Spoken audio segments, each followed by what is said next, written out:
இன்னியோட order என்னென்னு பார்த்தீங்கன்னா 1 kgல customised cake தான். அது என்ன ஃப்ளேவர்னே நான் மறந்துட்டேன். ஏன்னா ஆர்டர் முடிச்சு ரொம்ப நாள் ஆகுது.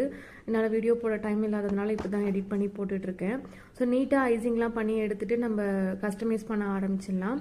இந்த மாதிரி உங்களுக்கும் ஹோம்மேட் கேக்ஸ் வேணும், ஃப்ரெஷ்ஷாக வேணும், நீங்கள் சொன்னதுக்கப்புறம் தான் நான் பேக் பண்ணவே ஸ்டார்ட் பண்ணுவேன். இல்லை நம்ம டிஃப்ரெண்ட்டாக சர்ப்ரைஸ் பண்ணணும் அந்த மாதிரினா நீங்கள் என்ன மாதிரி கேக் கேட்டாலுமே அது நாங்கள் பண்ணி கொடுக்குறோம். ஆவடி சரௌண்டிங்கில் இருக்கீங்க அப்படின்னா நாங்கள் கண்டிப்பாக டெலிவரியும் கொடுத்துட்றோம். பர்த்டே கேக்ஸ் மட்டும் தான் நீங்கள் பண்ணுறீங்களா அப்படின்னு கேட்டால் அப்படிலாம் இல்லை. நம்ம brownies, cup cakes, Korean cream cheese bun இந்த மாதிரி நிறைய வெரைட்டிஸ் பண்ணிகிட்ருக்கோம். நீங்கள் இன்ஸ்டா பேஜை செக் பண்ணி பாருங்கள். ஃப்ரீயாக இருக்கும்போது நீங்கள் ஆவடி சரௌண்டிங்கில் இருக்கீங்கன்னா கண்டிப்பாக ஒரு டைம் டேஸ்ட் பண்ணி பாருங்கள். ஸோ இந்த மாதிரி நம்ம கஸ்டமைசேஷன் பிக்சர்ஸ் அனுப்பிச்சிருந்தாங்க கஸ்டமர் ஆல்ரெடி. அதை நான் பிரிண்ட் அவுட் எடுத்து நீட்டாக ஸ்டிக் பண்ணி வச்சுருக்கேன். இது வந்து ஒரு ஸ்பெஷலான கேக்னே சொல்லலாம். ஏன்னா அம்மா பொண்ணு 2 பேருக்கும் ஒரே நாளில் பர்த்டே.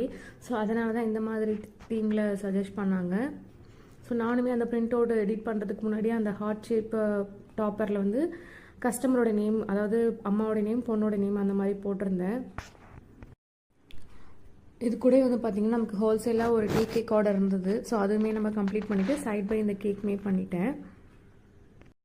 ஸோ இதுதாங்க இந்த கேக்கோட ஃபைனல் லுக். எப்படி இருக்குன்னு சொல்லிட்டு கமெண்ட்டில் சொல்லுங்கள். மறக்காமல் நிவிஸ் ஹோம்மேட் கேக்ஸை ஃபாலோ பண்ணிக்கோங்க. தேங்க்ஸ் ஃபார் வாட்சிங்.